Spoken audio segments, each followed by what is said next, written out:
student, today we are going to start the new topic, that is basic concept of national income. In previous lecture we मतलब हमने ये discuss कर लिया था पहले वाले लेक्चर्स में कि इकोनॉमिक्स जो है in this year divided into two part, micro and macro. तो माइक्रो के तो हमने 12 चैप्टर पढ़ लिए हैं।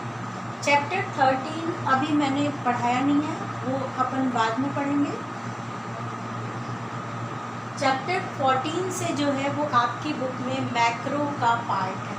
मैक्रो को मैंने आपको फर्स्ट चैप्टर में बता दिया था, माइक्रो और मैक्रो के डिफरेंस में, कि मैक्रो को हम इनकम थ्योरी के नाम से भी जानते हैं, यानी जिससे हम लाइवलीहुड को अर्न करते हैं उस चीज़ की स्टडी जिस ब्रांच में की जाती है उसे मैक्रो इकोनॉमिक्स कहते हैं। और मैक्रो इकोनॉमिक्स का एक अनदर नेम है इनकम थ्योरी। माइक्रो इकोनॉमिक्स को प्राइस थ्योरी के नाम से जानते हैं। इसीलिए हमने जितने भी ग्राफ या डायग्राम ड्रॉ किए थे वो सारे ग्राफ और डायग्राम में हमने वाई एक्सिस पे जब भी कहीं प्राइस के रिलेशन को शो किया था उसमें हमने इनकम नहीं पढ़ी थी, हर जगह प्राइस पढ़ा था। इसीलिए उसे प्राइस थ्योरी कहते हैं, क्योंकि प्राइस डिटर्मिनेशन में हेल्पफुल होती है। लेकिन मैक्रो इकोनॉमिक्स जो होती है वो इनकम थ्योरी के नाम से जानी जाती है। इसमें हम इनकम कैसे गेन करते हैं और इनकम के ऊपर प्रॉफिट, सेविंग, इन सब के बारे में, बैंकिंग, ये सब चीज़ों की स्टडी इसके अंदर की जाती है। तो आज हम न्यू चैप्टर 14 स्टार्ट करेंगे। इसमें नेशनल इनकम को समझने से पहले आपकी बुक में इंट्रोडक्शन दिया हुआ है। इंट्रोडक्शन के अंदर आपके ये दे रखा है कि प्रेजेंट में डिफरेंट कंट्री के अंदर, ये आप घर पे चैप्टर की रीडिंग ज़रूर लगाएंगे क्योंकि इन 12th क्लास ये बोर्ड क्लास है आपकी, और each and every line and word is important for us.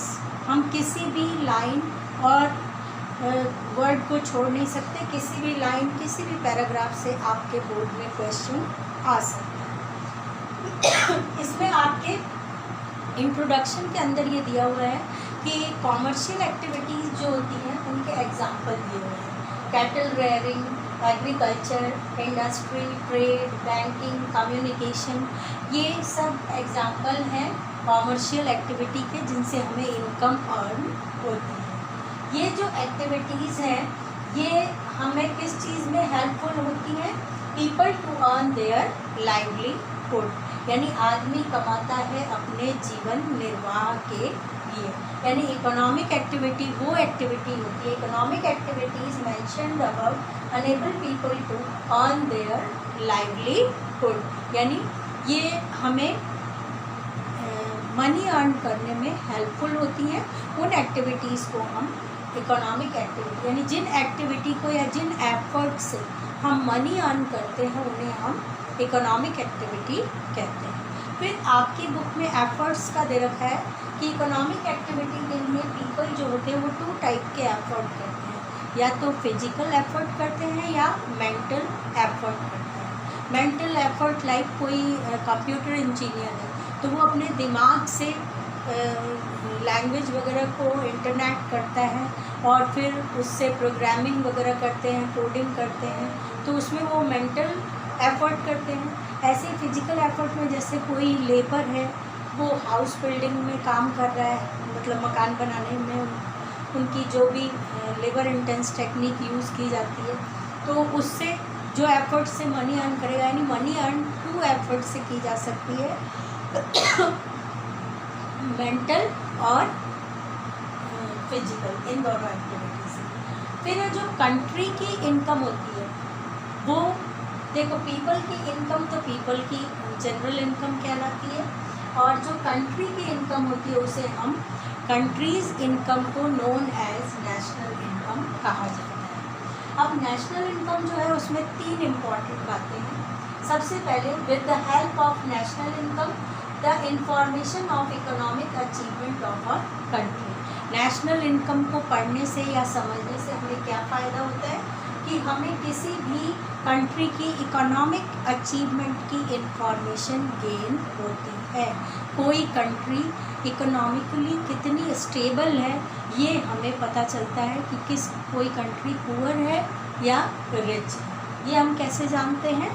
वहाँ की नेशनल इनकम यानी जीडीपी जीएनपी को देखकर जानते हैं। सेकेंड है, it enable us to know the effective policies and programs executed by the government। दूसरा, नेशनल इनकम को पढ़कर हमें ये पता चल जाता है कि वहाँ किसी भी कंट्री, जिस कंट्री की नेशनल इनकम को हम पढ़ रहे हैं, तो अगर वहाँ की नेशनल इनकम अच्छी है तो हमें पता चलता है कि सरकार ने ऐसे प्रोग्राम या पॉलिसी एग्जीक्यूट किए होंगे जिसके कारण ही वहाँ की कम्युनिटी या वहाँ की इकोनॉमी जो है वो बहुत डेवलप्ड हुई। फिर है, इट डिपेक्ट्स फ्लो, यानी नेशनल इनकम जो होता है वो स्टॉक और फ्लो इस चैप्टर में आप पढ़ेंगे। तो अभी जब आप स्टॉक और फ्लो पढ़ेंगे तब आपको समझ आ जाएगा कि इसे फ्लो क्यों कहा गया है। अभी सिर्फ आप इतना समझें कि इट डिपेक्ट्स फ्लो, यानी ये फ्लो को शो करता है, यानी मनी के फ्लो को बताता है, स्टॉक को नहीं बताता। अब बच्चों, ये जितनी भी बात मैंने आपको अभी अभी पढ़ाई वो आपकी बुक में पेज नंबर 86 पे ये जो ऊपर का पैराग्राफ है उसमें से जितने भी क्वेश्चंस बन सकते थे वो मैंने आपको बताए। जैसे वेरियस कमर्शियल एक्टिविटी के एग्जाम्पल दिए हुए हैं, cattle rearing, agriculture, industry, trade, banking, communication. फिर इकोनॉमिक एक्टिविटी की डेफिनेशन दी हुई है। फिर मनी अर्न करने के जो एफर्ट होते हैं, यानी इकोनॉमिक एक्टिविटी जो होती है वो 2 टाइप की हो सकती है, फिजिकल एफर्ट और मेंटल एफर्ट। ठीक है, मेंटल यानी दिमाग से, जैसे मैं अभी पढ़ाकर टीचिंग से कमा रही हूँ, उसका मतलब मैं अपने दिमाग से कमा रही हूँ, मेंटल एफर्ट से कमा रही हूँ। कोई झाड़ू पोछा लगा के कमा रहा है, इट मीन्स कि वो फिजिकल एफर्ट से अर्न कर रहा है मनी को, लाइवलीहुड। फिर कंट्री की जो इनकम होती है उसे हम नेशनल इनकम कहते हैं। और नेशनल इनकम के 3 इम्पॉर्टेंट एलिमेंट होते हैं। एक तो ये कि नेशनल इनकम से हमें किसी भी कंट्री की इकोनॉमिक अचीवमेंट की इंफॉर्मेशन मिलती है। दूसरा, गवर्नमेंट की पॉलिसीज़ और प्रोग्राम कैसे एग्जीक्यूट किए गए थे उसकी नॉलेज मिलती है। और लास्ट में है कि नेशनल इनकम जो होती है वो एक फ्लो होती है, नॉट स्टॉक। ठीक है, अब नेक्स्ट हमारा टॉपिक है stock and flow, we will do tomorrow. Thank you for today.